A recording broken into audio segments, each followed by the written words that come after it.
I went to that summer theater. I did start out on the stage. Dustin Hoffman, We Lived Uptown, with Maurice Stern, who was a cantor, and my brothers, both my brothers were singers. Robert Duvall, one of the greatest actors Hollywood has ever produced, carries within him contradictions that evoke both admiration and sorrow. Over 6 decades in the industry, he climbed to the very summit with The Godfather, Apocalypse Now, Tender Mercies, embracing the highest honors, the Academy Award, Golden Globes, BAFTA, and even an Emmy. Yet behind these immortal performances lies a hollow private life. 4 failed marriages, no children, and stretches of solitude that at times feel merciless. From early childhood, he lived under the shadow of a stern Navy admiral father, burdened by heavy expectations, yet soon branded a disappointment because the only thing he excelled at was acting. On his journey to becoming a legend, he struggled through minor roles, doubts, unfair contracts, and the emotional wounds left by broken love. Today, in his 90s, Robert Duvall still steps into the light, not with the charm of youth, but with time's marks etched deeply on his face. People look at him, admiring his resilience, yet wondering if the true price of genius is to spend an entire life surrounded by voids that can never be filled. He did not become a legend by talent alone. Behind the sorrowful eyes familiar to audiences on screen lay a childhood bound by expectations and starved of recognition. Born on January 5, 1931, in San Diego, California, Robert Seldon Duvall grew up in a family whose 2 opposite poles of personality left a deep imprint on him.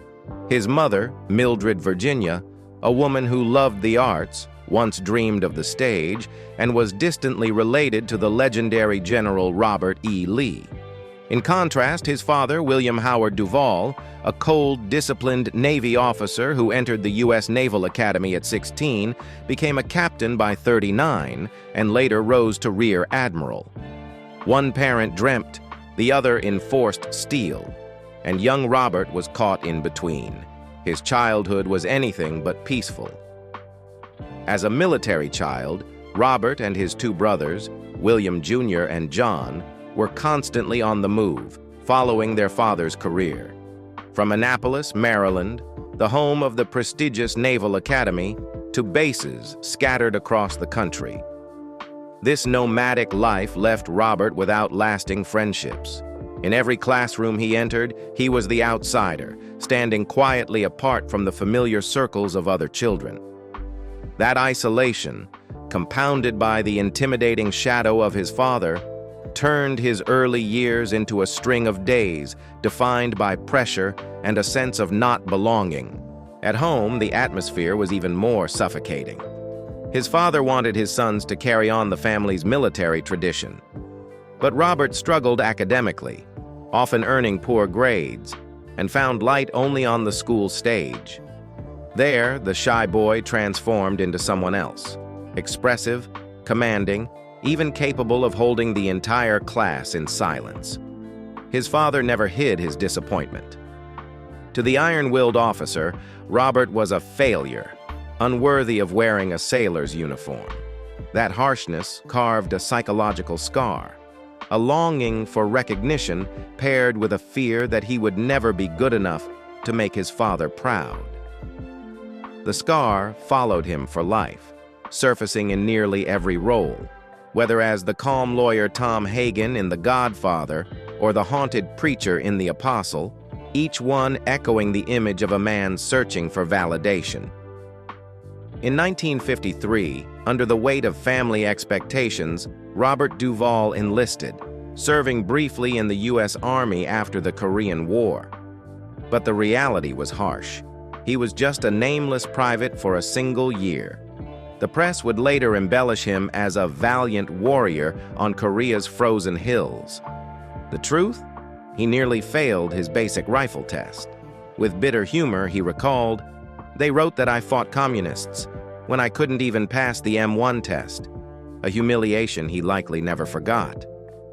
Yet it was within this seemingly meaningless stint in uniform that the seeds of his acting career were sown. Performing in a comedy show for soldiers in Georgia, Robert felt, for the first time, where he truly belonged. Not as the inept son, not as the failed soldier, but as another self, a character powerful enough to command an audience's silent attention. That paradox shaped Robert Duvall's entire youth. The more he failed under his father's expectations, the tighter he clung to the fragile light of the stage. From that moment on, every step he took was to escape the admiral's shadow, to prove that he, too, had a battlefield of his own.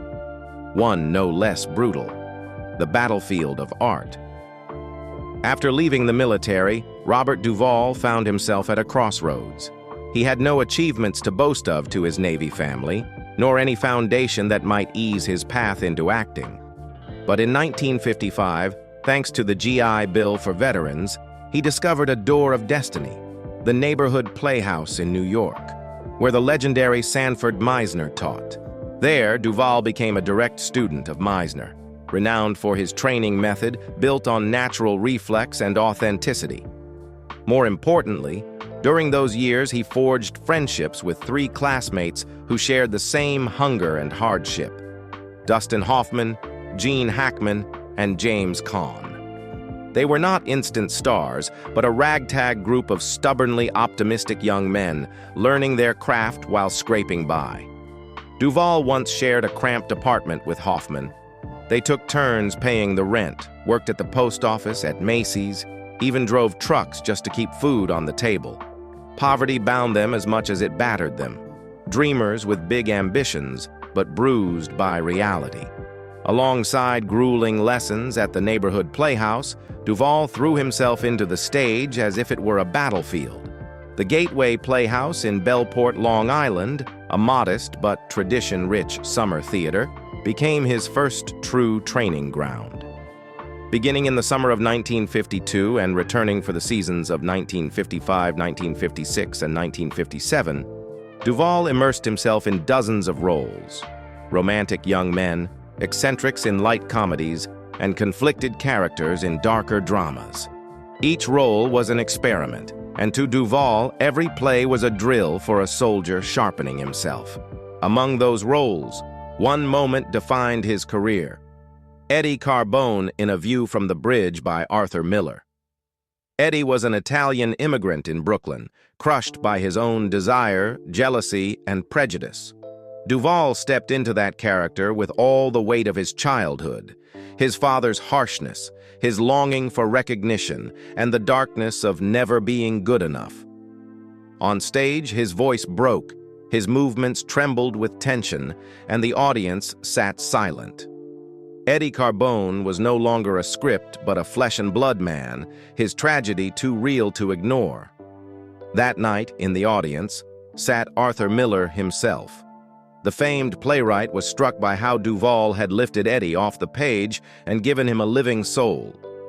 After the show, Miller went backstage, shook Duvall's hand, and could not hide his astonishment.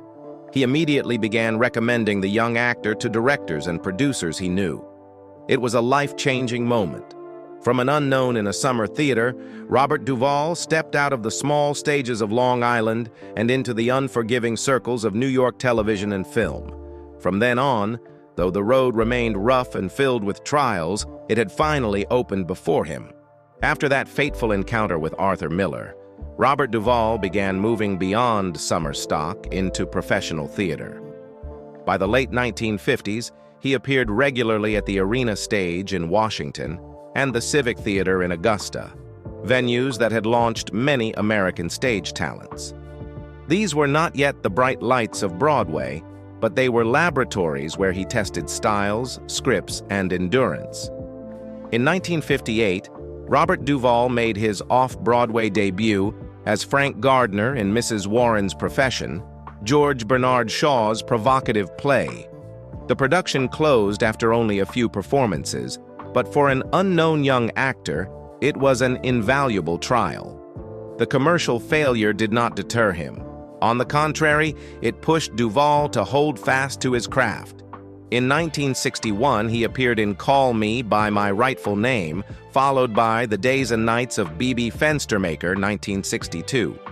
These roles did not make him a star, but they etched out his defining quality: the persistence of an artist unafraid to plunge into any genre, from gritty realism to psychological drama, just for the chance to live inside a character. The pinnacle of his off-Broadway years came in 1965, when Duvall once again became Eddie Carbone in A View from the Bridge. This time he shared the stage with his close friend Dustin Hoffman. In the play's tense atmosphere, Duvall's restrained yet powerful performance drew critical acclaim. The production's success not only earned him the prestigious Obie Award, but also stripped away the label of unknown. He had become a respected face of New York theater. After that milestone, Broadway opened wide. In 1966, he debuted on the Great White Way as Harry Rote Jr. in Wait Until Dark, a gripping thriller where Duvall's taut performance was hailed as a highlight. More than a decade later, in 1977, he returned to Broadway in David Mamet's American Buffalo. His raw, complex portrayal was considered one of the greatest stage roles of his career, earning him a Drama Desk Award nomination for Outstanding Actor. If the stage was where he honed his skills, television became his gateway to the wider public. Beginning with a guest spot on Armstrong Circle Theater, 1959, he soon became a familiar face across a string of popular 1960s series. Route 66, Alfred Hitchcock Presents, The Twilight Zone, The Outer Limits, The Mod Squad. Most were small, fleeting roles, but Duvall made them resonate. The cold eyes, the calm voice, the restrained but haunting presence. That ability to give less, but with weight, gradually defined the Robert Duvall trademark, an actor who could breathe depth into any character, even in just a few minutes on screen. The true turning point came in 1962, when Robert Duvall made his film debut in To Kill a Mockingbird.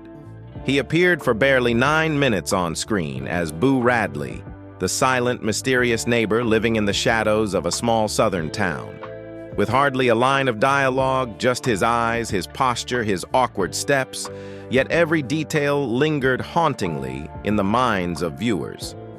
That very minimalism, almost accidental, became his signature. Duvall proved he didn't need words to tell a story. His face and his presence alone carried the weight of the unspoken. After Boo Radley, Duvall continued to cement his reputation with a string of supporting roles throughout the 1960s. In Captain Newman, M.D., 1963, he portrayed a war patient scarred by invisible wounds of the mind, chilling audiences with the raw authenticity of his performance. In 1968, he turned up unexpectedly in Bullitt, just a cab driver in one of the most legendary car chases in film history, but his cold stare and enigmatic presence stood out amid the chaos. And by 1969, in True Grit, Duvall embodied the outlaw Lucky Ned Pepper, a rough, vivid antagonist who could hold his own against the legendary John Wayne. These roles were not center stage, yet every time Duvall appeared, he carved his own mark. Critics gave him a nickname that was both ironic and respectful: Hollywood's #1, #2 lead. He didn't need his face on the poster, nor long-winded dialogue. With just a few scenes, Robert Duvall was enough to stay etched in memory. Stepping into the 1970s, Robert Duvall was no longer just Hollywood's #1, #2 lead.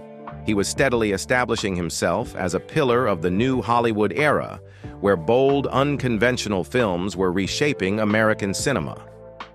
In 1970, he appeared in Mazach as Major Frank Burns, a narrow-minded, hypocritical army doctor.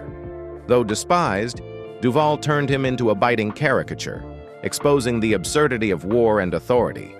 Just a year later, he starred in THX 1138, 1971, George Lucas's directorial debut. In Lucas's bleak, futuristic world, Duvall played a man rebelling against a controlled society, proof that he was willing to stretch across genres, from gritty realism to speculative science fiction. The historic breakthrough came in 1972. when Francis Ford Coppola cast Duvall as Tom Hagen in The Godfather. With his cold expression and calm voice, he embodied the Corleone family lawyer and consigliere, an advisor whose authority required no shouting. That composure carried enormous weight, convincing audiences that behind the fiery Michael Corleone was a cool, calculating mind keeping the balance. The role earned Duvall his first Academy Award nomination for Best Supporting Actor, and when he reprised Hagen in The Godfather Part II, 1974, he had become inseparable from the saga's cinematic legacy. Also in 1974, Duvall reinforced his range with Coppola's The Conversation, in which he played a cold-blooded corporate executive, an almost spectral presence that left lasting unease. In Network, 1976, he became a ruthless television executive, the embodiment of modern media's dark side. 1979 marked a double pinnacle in Duvall's career, but also unearthed a psychological wound that would linger. In Apocalypse Now, he became Lieutenant Colonel Bill Kilgore, a commander both deranged and magnetically terrifying, delivering the immortal line, "I love the smell of napalm in the morning." In just a brief appearance, he blended absurdity with lethal charisma, winning a Golden Globe and a BAFTA and cementing Kilgore as one of cinema's most unforgettable military figures. That same year, Duvall stepped into a role that haunted him for years: Bull Meekum in The Great Santini. Bull was the archetype of an authoritarian Marine father, both loving and tormenting his children through disciplinary affection. The role struck painfully close, as Duvall's own father, William Howard Duvall, had been a stern rear admiral who deemed his son a failure. Playing Bull was, for Robert, reliving his own childhood. He later admitted that the character haunted him, forcing him to confront wounds in the father-son bond that had never healed. On screen, Bull was terrifying yet tragic, a man who could only express love through violence, yet could never stop loving. That contradiction made the role one of Duvall's most powerful performances, earning him an Academy Award nomination for Best Actor.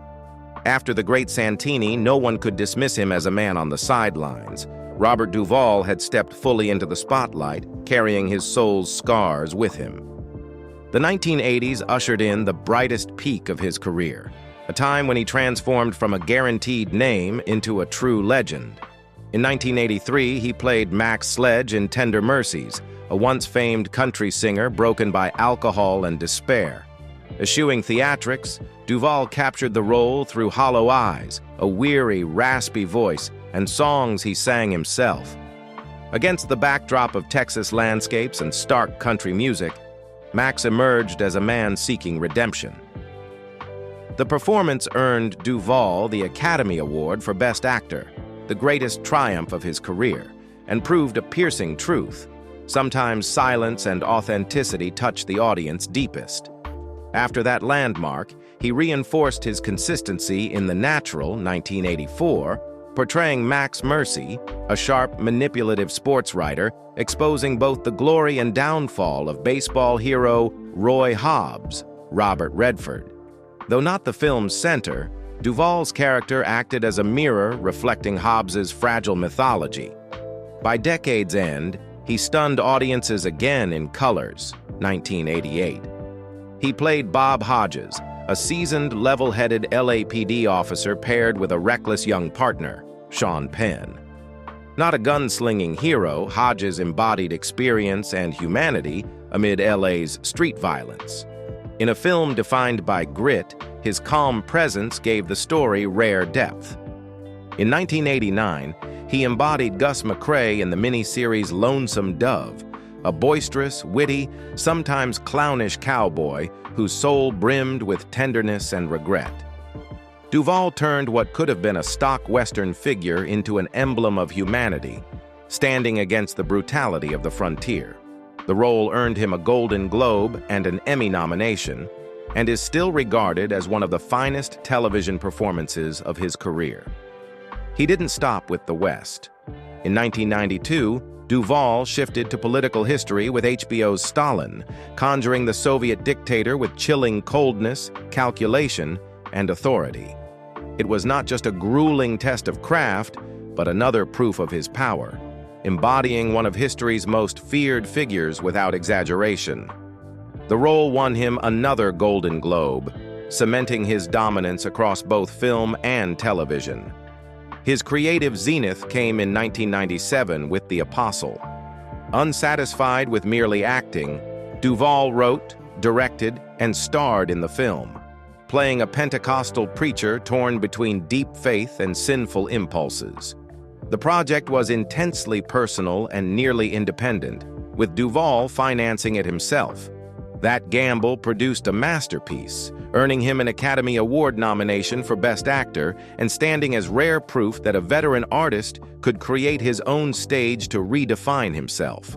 Just a year later, he showcased his endurance again in A Civil Action, 1998, portraying Jérôme Fachet, a veteran lawyer, cunning, icy, and relentless, squaring off against John Travolta's character. With a calm ruthlessness, cold eyes, and dialogue sharpened like blades, Duvall delivered a performance both despised and admired. The role earned him an Academy Award nomination for Best Supporting Actor, cementing his status as one of Hollywood's most seasoned, resilient, and weighty actors. Stepping into the 21st century, Robert Duvall did not slow down. He continued to choose projects that carried both personal significance and showcased his adaptability and style. Assassination Tango, 2002, was a prime example. Not only did he write, direct, and star in the film, but it was also a collaboration with his wife, Luciana Pedraza, his life partner and tango partner. Born from his passion for the Argentine dance, Duvall turned the story into a haunting film where romance intertwined with the dark underworld of crime. Soon after, he appeared in Kevin Costner's Open Range, 2003, a classic Western in which Duvall once again embodied the seasoned, rugged man of the frontier, radiating quiet authority. In 2009, Duvall stunned audiences once more with Get Low. He played Felix Bush, a hermit who had lived in the woods for decades and suddenly decided to hold his own funeral while still alive, to hear what people truly thought of him.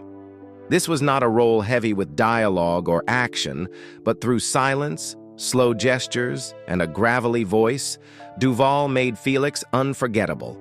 Every movement revealed contradiction, a man both hardened and fragile, desperate to conceal his past, yet yearning for forgiveness. A small, low-budget film, Get Low, became an indie gem thanks to Duvall, proving he did not need spectacle to move audiences deeply. A major turning point arrived in 2014 with The Judge. Duvall played Joseph Palmer, a conservative, conflicted judge locked in battle with his son, portrayed by Robert Downey Jr.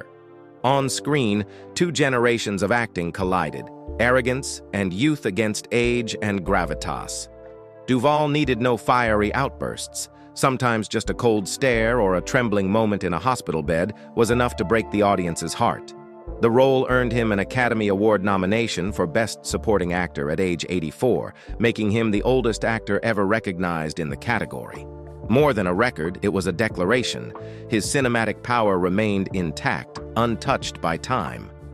Even into the late 2010s and 2020s, Duvall refused to retreat. In Widows, 2018, he embodied a seasoned, calculating politician steeped in power. In 12 Mighty Orphans, 2021, he brought warmth and humanity as a spiritual mentor to a group of orphaned football-loving boys. Then, in 2022, he appeared in two films, Hustle, as a wise basketball advisor, and The Pale Blue Eye, a gothic crime drama where his quiet intensity left its mark. Whether in brief or extended roles, they all bore the same traits: steady, restrained, yet always profound. That is the essence of Robert Duvall's brand, an actor who turned simplicity into strength and transformed 8 decades of performance into an unparalleled legacy. It is no coincidence that the Guinness World Records has recognized Robert Duvall as the most versatile actor in the world. with a career spanning from the 1950s to the 2020s.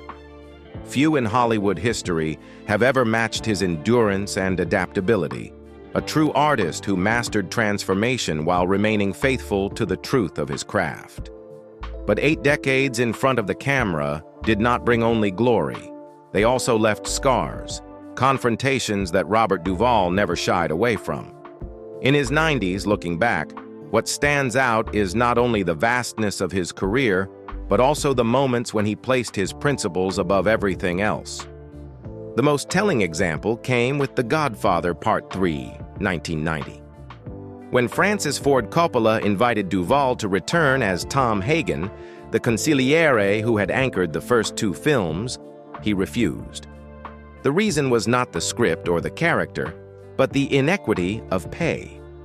While Al Pacino was set to earn several times more, Duvall flatly objected. If they pay Pacino twice what I get, that's fine. But 3 or 4 times?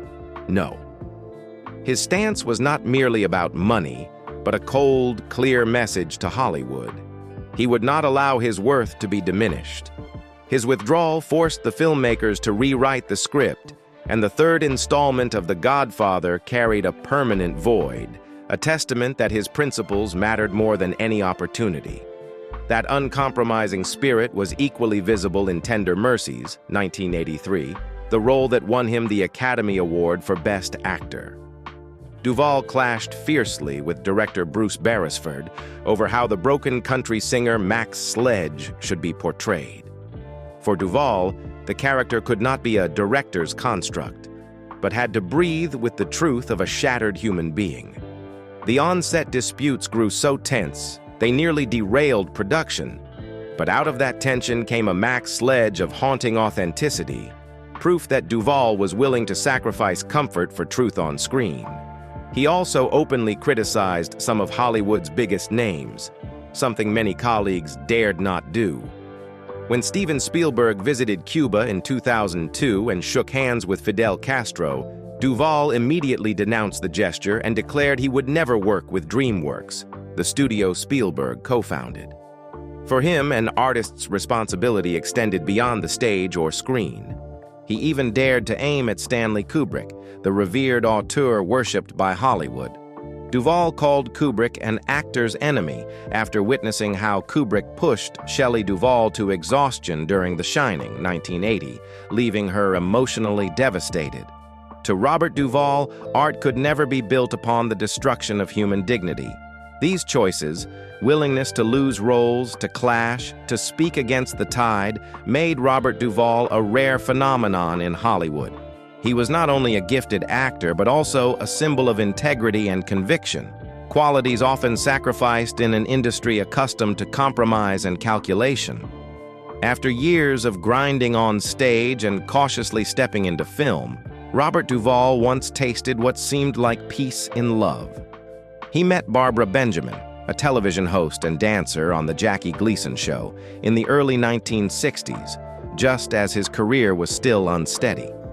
Amid the noise of New York, Barbara appeared like a different breeze, sharp, alluring, already divorced, and raising 2 daughters of her own.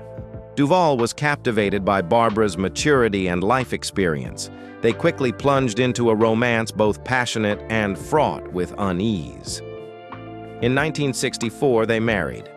For a young actor still struggling to find his footing, having a woman seasoned in the world of entertainment at his side was both a support and a pressure. Barbara was not just a wife, but also a mentor and companion during the years Duvall juggled stage work, television, and forgettable supporting roles on screen. Family life with Barbara thrust Duvall into the unexpected role of stepfather.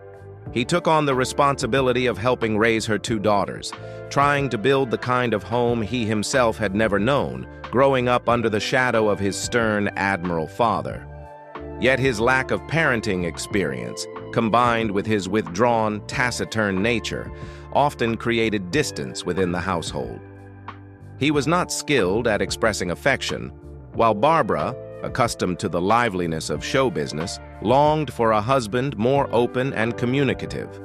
Tensions deepened as Duvall's career began to rise after To Kill a Mockingbird, 1962, and exploded in the 1970s. The relentless work, long shoots, and emotionally draining roles pulled him further away from home. Barbara, once his source of encouragement, increasingly felt abandoned. The two worlds, different from the beginning, became harder to reconcile. After 11 years, the marriage quietly ended in 1975. For Barbara, it was a parting filled with regret. For Duvall, it became yet another wound echoing his childhood, a reminder that once again, he could not hold on to a complete home. The image of the taciturn man on screen seemed to mirror the truth of his own life. Difficult to love, difficult to understand, and difficult to keep. After his marriage to Barbara Benjamin collapsed, Robert Duvall did not immediately find balance. He buried himself in work, moving from one film to the next, as if trying to fill the void of his private life with the light of the screen. Then, in the early 1980s, a new door opened, this time with the young actress Gail Youngs. Gail belonged to a very different generation from Duvall. Born in 1953, she was more than 20 years his junior and came from an artistic family, the sister of actors John Savage and Robin Young. When they met, Gail was only beginning to build her career, while Duvall was already a recognized star with Oscar nominations for Apocalypse Now and The Great Santini. That imbalance created a relationship both compelling and fragile. Duvall offered Gail stability and fame, while Gail brought him youth and a renewed belief in love. In 1982, they married. At first, the union seemed like a breath of fresh air. Duvall appeared alongside a young, vibrant wife, drawing the attention of the Hollywood press. Yet behind the glittering facade, differences quietly began to surface. Duvall, private and reserved, kept the media at arm's length, while Gail, raised in a lively artistic family, was more accustomed to openness and sharing. The age gap also meant they saw career and life from very different perspectives. With no children together, the only bond between them was love, a fragile thing under the strain of fame, hectic schedules, and generational divides. After 4 years, the marriage ended in 1986, leaving Duvall once again with a sense of emptiness. For him, it was not just the end of a relationship, but also proof that Hollywood's spotlight could never fill the gaps in his personal life. Though brief, the marriage to Gail Youngs left a peculiar mark. For a short time, it made Duvall part of the celebrated Savage Youngs family. But when it ended, he returned to his familiar image, the solitary artist, still wandering in search of a true home. After the fractures with Gail Youngs closed, Robert Duvall once again fell into a familiar cycle, busy on film sets, lonely in his private life. Yet he never abandoned the hope of a true home. In the early 1990s, that hope flickered once more when he met Sharon Brophy, a professional dancer, youthful and full of vitality. Sharon Brophy entered Duvall's life like a breath of fresh air, unlike anything he had known before. She came from the world of dance, a realm where the body is language, where emotions burst into movement, completely opposite to the restraint, inwardness, and quiet intensity of an actor like Duvall. That very contrast became the initial spark. A taciturn man drawn to the vibrancy of a dancer, someone who could lift him from the dark weight of his roles. In 1991, as he neared 60, Duvall chose to marry Sharon. To the public, it was a sign he had not closed himself off from love, that he still believed happiness could return. Wedding photos filled with radiant smiles suggested that this seasoned actor had finally found his harbor. But reality was far different.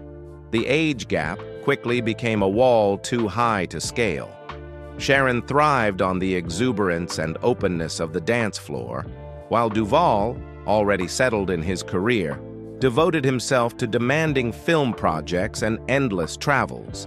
The absence of children further weakened the bond between them.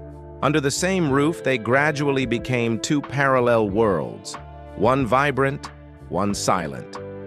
By 1995, the marriage ended quietly. For Duvall, it was a third heartbreak, leaving him with profound emptiness.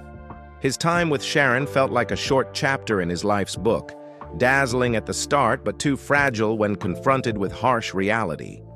In his later years, Duvall resembled many of the characters he had portrayed, strong and unyielding on screen, but alone once the curtain fell, left to wrestle with solitude.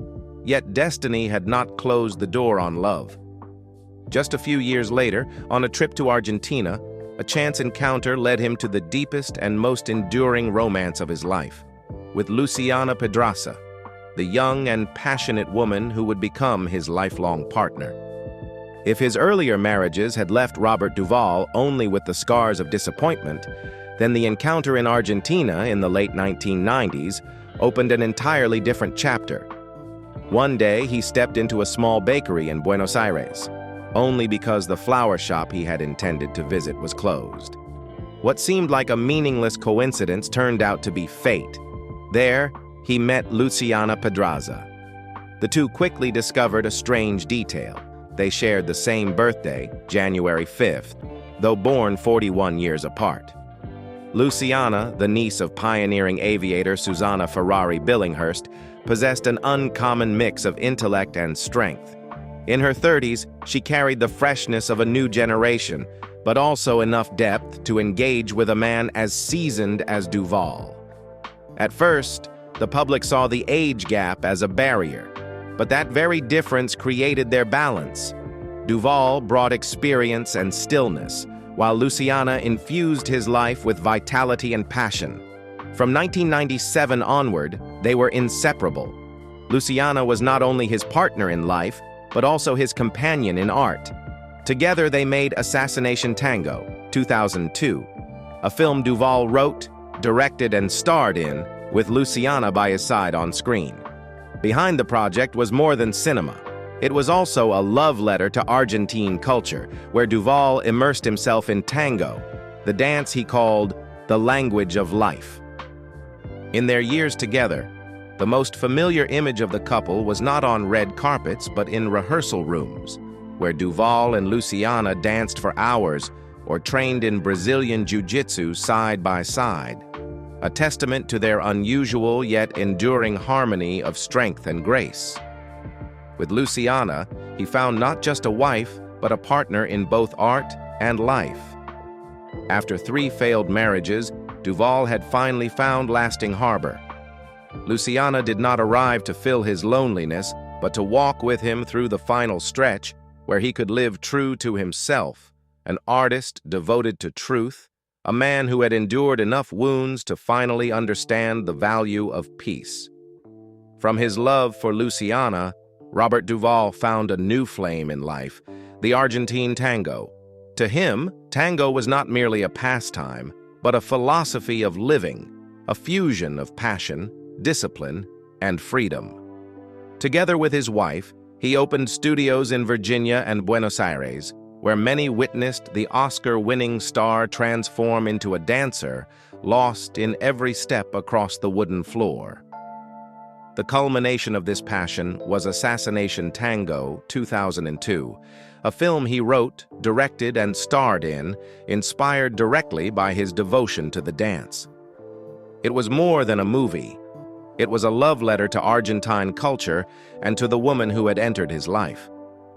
Beyond dance, Duvall and Luciana also trained in Brazilian jiu-jitsu, a martial art seemingly far removed from his age and profession. Yet, at a stage in life when many choose rest, Duvall threw himself into practice, seeing it as a way to keep mind and body connected. Images of the couple sparring together, then gliding across a dance floor, became a testament to their unusual but complete balance of strength and grace. With Luciana, he found not just a wife, but a companion in both art and life. Away from Hollywood's spotlight, Duvall chose Burnley Farm in Virginia as his sanctuary. Spanning 360 to 380 acres, with a 250-year-old Georgian-style house valued at around $8 million, it was not merely property, but a symbol of his quest for peace. There he lived amid nature, far from noise, keeping only what truly mattered: love, art, and serenity. Yet Duvall's life was never entirely private. In 2015, he and Luciana founded the Robert Duvall Children's Fund, a charity focused on helping underprivileged children, especially in Argentina, his wife's homeland. The foundation supported building schools, improving housing, and providing medical services to struggling communities. It revealed a lesser-known side of Duvall. Behind the stern exterior was a heart that longed to give. He also never hesitated to speak out when values he cherished were threatened. In 2009, he publicly opposed plans to build a Walmart near the historic Wilderness Battlefield, calling it a violation of heritage. In 2023, at over 90 years old, he again protested Amazon's plan to build a facility near Burnley Farm, the land he considered his final refuge.